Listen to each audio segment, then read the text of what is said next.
ਪਾਕਿਸਤਾਨ 'ਚ ਪੰਜਾਬੀ ਕੌਮ ਪ੍ਰਸਤਾਂ ਦੇ ਸਭ ਤੋਂ ਵੱਡੇ ਨੈਟਵਰਕ ਪੰਜਾਬੀ ਨੈਸ਼ਨਲਿਸਟ ਫੋਰਮ ਵੱਲੋਂ ਜੀ ਆਇਆਂ ਨੂੰ। Number 4, Punjabi nationalist form PNF ਦਾ overseas wing. Punjabi nationalist form PNF ਦੇ ਓਵਰਸੀਜ਼ ਵਿੰਗ 12 ਜ਼ੋਨ ਦੇ ਨੇ।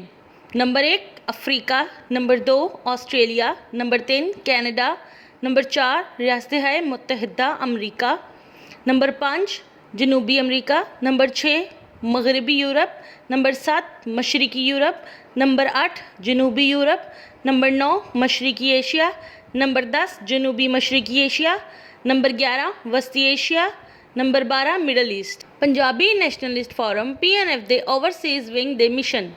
ਮੁਸਲਮਾਨ ਪੰਜਾਬੀਆਂ, ਹਿੰਦੂ ਪੰਜਾਬੀਆਂ, ਸਿੱਖ ਪੰਜਾਬੀਆਂ ਤੇ ਈਸਾਈ ਪੰਜਾਬੀਆਂ ਨੂੰ ਇਸ ਗੱਲ 'ਤੇ ਕਾਇਲ ਕਰਨਾ ਕਿ ਉਹ ਮਜ਼ਹਬ ਦੀ ਬੁਨਿਆਦ 'ਤੇ ਇੱਕ ਦੂਜੇ ਦੇ ਨਾਲ ਮੁਹਾਜ਼ਰਾਈ ਕਰਨਾ ਬੰਦ ਕਰਨ ਤੇ ਪੰਜਾਬੀ ਕੌਮ ਦੀ ਸਮਾਜੀ ਇੱਜ਼ਤ, ਮੁਆਸ਼ੀ ਖੁਸ਼ਹਾਲੀ, ਇੰਤਜ਼ਾਮੀ ਬਾਲਾਦਸਤੀ, ਇਕਤਸਾਦੀ ਤਰੱਕੀ ਲਈ ਪੰਜਾਬੀ ਕੌਮ ਪ੍ਰਸਤ ਬਣ ਕੇ ਆਪਣਾ ਧਿਆਨ ਪੰਜਾਬੀ ਕੌਮ ਨੂੰ ਸਮਾਜੀ ਤੇ ਮੁਆਸ਼ੀ ਤੌਰ 'ਤੇ ਮਜ਼ਬੂਤ ਕੌਮ ਤੇ ਪੰਜਾਬ ਨੂੰ ਇੰਤਜ਼ਾਮੀ ਤੇ ਇਕਤਸਾਦੀ ਤੌਰ 'ਤੇ ਮੁਸਤਹਿਕਮ ਦੇਸ਼ ਬਣਾਉਣੇ 'ਤੇ ਧਿਆਨ ਦੇਣ। ਮੁਸਲਮਾਨ ਪੰਜਾਬੀਆਂ, ਹਿੰਦੂ ਪੰਜਾਬੀਆਂ, ਸਿੱਖ ਪੰਜਾਬੀਆਂ ਤੇ ਈਸਾਈ ਪੰਜਾਬੀਆਂ ਨੂੰ ਇਸ ਗੱਲ 'ਤੇ ਕਾਇਲ ਕਰਨਾ ਕਿ ਉਹ ਬਾਬਾ ਫਰੀਦ, ਬਾਬਾ ਨਾਨਕ, ਸ਼ਾਹ ਹੁਸੈਨ, ਸੁਲਤਾਨ ਬਾਹੂ, ਬੁੱਲੇ ਸ਼ਾਹ, ਵਾਰਿਸ ਸ਼ਾਹ, ਮੀਆਂ ਮੁਹੰਮਦ ਬਖਸ਼ ਦੇ ਕਲਾਮ ਦੀ ਪੈਰਵੀ ਕਰਦੇ ਹੋਏ ਪੰਜਾਬੀ ਜ਼ੁਬਾਨ, ਪੰਜਾਬੀ ਸਕਾਫਤ ਤੇ ਪੰਜਾਬੀ ਅਦਬ ਨੂੰ ਵਧਾ ਦੇ ਕੇ ਪੰਜਾਬ ਦੀ ਪੰਜਾਬੀ ਕੌਮ ਦੀ ਖਿਦਮਤ ਕਰਨ।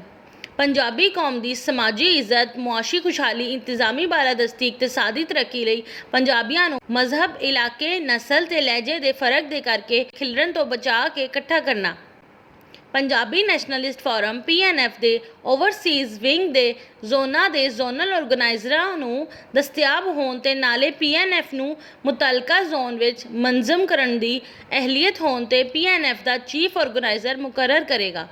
ਪੰਜਾਬੀ ਨੈਸ਼ਨਲਿਸਟ ਫੋਰਮ PNF ਦੇ ਹਰ ਓਵਰਸੀਜ਼ ਜ਼ੋਨ ਦੇ ਲਈ 10 ਮੈਂਬਰਾਂ ਦੀ ਐਗਜ਼ੈਕਟਿਵ ਕਮੇਟੀ ਦਾ ਤਕਰਰ ਮੁਤਲਕਾ ਜ਼ੋਨ ਦੇ ਜ਼ੋਨਲ ਆਰਗੇਨਾਈਜ਼ਰ ਕਰਨ। ਪੰਜਾਬੀ ਨੈਸ਼ਨਲਿਸਟ ਫੋਰਮ PNF ਦੇ ਹਰ ਓਵਰਸੀਜ਼ ਸਟੇਟ ਦੇ ਲਈ 10 ਮੈਂਬਰਾਂ ਦੀ ਐਗਜ਼ੈਕਟਿਵ ਕਮੇਟੀ ਦੀ ਤਕਰਰ ਮੁਤਲਕਾ ਜ਼ੋਨ ਦੇ ਜ਼ੋਨਲ ਆਰਗੇਨਾਈਜ਼ਰ ਕਰਨਗੇ ਤੇ ਹਰ ਸਟੇਟ ਵਿੱਚ ਸਟੇਟ ਦੇ ਆਰਗੇਨਾਈਜ਼ਰ ਦੀ ਤਕਰਰੀ ਐਗਜ਼ੈਕਟਿਵ ਕਮੇਟੀ ਦੇ ਮੈਂਬਰਾਂ ਵਿੱਚੋਂ ਕਾਰਕਰਦਗੀ, ਕਾਬਲੀਅਤ ਤੇ ਕਾਇਦਾਨਾ ਸਲਾਹੀਅਤ ਦੀ ਬੁਨਿਆਦ ਤੇ ਮੁਤਲਕਾ ਜ਼ੋਨ ਦੇ ਜ਼ੋਨਲ ਆਰਗੇਨਾਈਜ਼ਰ ਕਰਨਗੇ।